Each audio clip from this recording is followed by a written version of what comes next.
Hi guys, welcome to the Games Repository Daily Pack Opening. We're doing M15, Magic the Gathering. Right, let's see what we get in here then. So we get a Slither token. Slithers could be even more scary. I mean, you look at what they released last year, plus the ones that this year.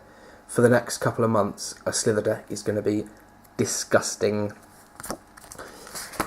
So what have we got? Oh, Grace Pegasus. This is a 2-drop white flying lifelink 1/2.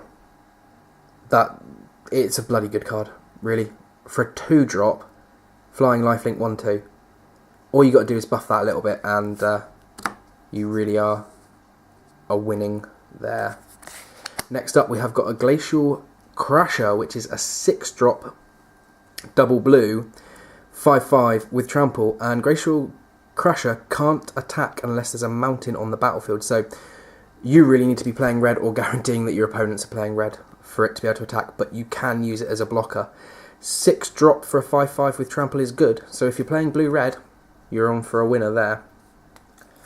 Next up, we've got Ozium Force, a lovely little reprint here. This is a 3-drop double red 2/2 with Intimidate. Yeah, nothing to argue about there, especially if you're playing goblins or something like that. Really good card. Very good for the red. I mean, it's a double red drop, so if you can't just splash red to play that card. Then we've got a Selfless Cathar, which is a 1-drop 1/1, but he's got the ability to pay 2 mana, sack him, and creatures you control get +1/+1 till end of turn. So if he's going to die anyway, you might as well sack him out and make sure your other guys do a lot more damage. Then we've got a Nimbus of the Isles. It's a 5-drop 3/3 flyer. I've seen people playing these in the pre-release game days and stuff like that. To me, to be honest, 5 for a 3/3 with flying really doesn't balance out enough there. That's probably why it's just a common. But a lot of people found them really useful. I can't argue with it, but I think the 5-drop space could be filled up with something a little bit better. If it's the only thing you've got with flying, though, definitely worth going in. Always have flying or flying defense at least. Then we've got a Lava Axe, 5-drop, deals 5 damage to target player. Basic red. Can be a killing blow. Really can be a killing blow, or it can get rid of quite a big bomb. So very good for pre-releases. Definitely getting up to 5 mana is not difficult in a limited event. You're not looking at 2-turn kills or something silly like that. Then we've got an Accursed Spirit, which is a 4-drop black creature spirit 3/2. It's got Intimidate. That's a lovely card. That's perfectly balanced cost. 4 for a 3/2 with Intimidate. Maybe maybe a little bit more pump in there, but I'd be quite happy to put that into a black deck. The Intimidate makes it amazing. Then we've got a Living Totem, which is a 4-mana green with Convoke, so it makes it even cheaper. When it enters the battlefield, you may put a 1/1 counter on another target creature. So this is a 2/3. It can't do itself, which is a bit of a shame, because then it could come in as a 3/4. But you can buff up another creature with a +1/+1, and with Convoke ability, it's going to cost less than 4 to get out a 2/3.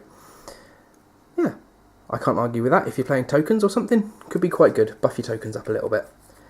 Definitely good in a pre-release. I mean, I wouldn't see it much in standard play, but pre-release would be good. Or limited would be good. Sign in Blood, double black drop, target player draws 2 cards and then loses 2 life. You can use that as a killing blow, you can use it to get yourself a draw, you can use it to help mill someone if you need to, if you're somehow playing a black mill deck, good luck. But yeah, it's a nice little black fare. Then we've got Hunter's Ambush, which is a 3-drop green, prevent all combat damage that would be dealt by non-green creatures this turn. So this is the green kind of fog place in the M15 at the moment. Works a bit differently to fog though, because if you're playing green, your green creatures still do damage. Wouldn't work too well if you're playing against someone who plays green, so not the perfect card in there, but you play it at the right time in the right place, it'd be very useful. Then we're into our uncommons. We've got Constricting Silvers. This is the white sliver, 6-drop for a 3/3 sliver, and when it gives the other slivers, when this creature enters the battlefield, you may exile target creature an opponent controls until this creature leaves the battlefield. So essentially, you're making all slivers that enter the battlefield O-rings. You eat them up, and really just completely control your opponents. I like the cost of 6 mana. That's making it a bit fairer to play. But like I said at the beginning of this video, slithers are going to be sick. Then we got the Staff of Death Magus, which is the black orientated staff. It's a 3-drop. Whenever you cast a black spell or a swamp enters the battlefield under your control, you gain 1 life. Very, very common theme in Magic in the core sets. 1 for each of the colours in this one. Very good if you're playing black. It's worth putting in. 3-drop for then gaining life every time. Then we've got Nissa's Expedition. This is a 5-drop green with Convoke. So that's nice. Makes it cheaper by tapping creatures. Search your library for up to 2 basic land cards, put them onto the battlefield, tap, then shuffle your library.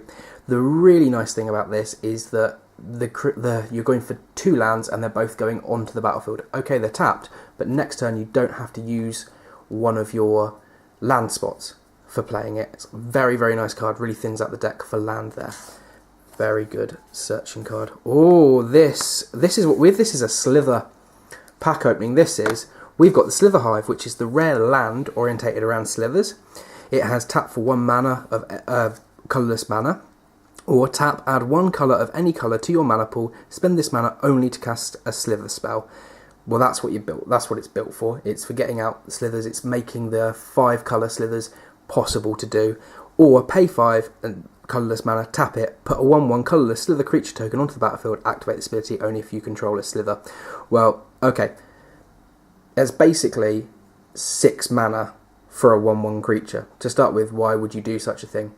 But really, what you're actually getting there is, by the time you're paying that much and you're thinking about doing the 1/1, your slither's going to be insane. You think it's got an O-ring built into it. It's going to have trample. It's going to get +3/+3. It's going to have haste. All these kind of things. Slithers are disgusting, and I think I might have to go away and build a slithers deck now. And then we finish on a forest. Okay, ladies and gentlemen, thank you so much for watching. Don't forget, we do videos for Pokemon as well as Magic. We've got a load of videos from our experience at the pre-release at Mad for Miniatures. And I hope you enjoy your gaming, because we really do. Alright guys, see you soon.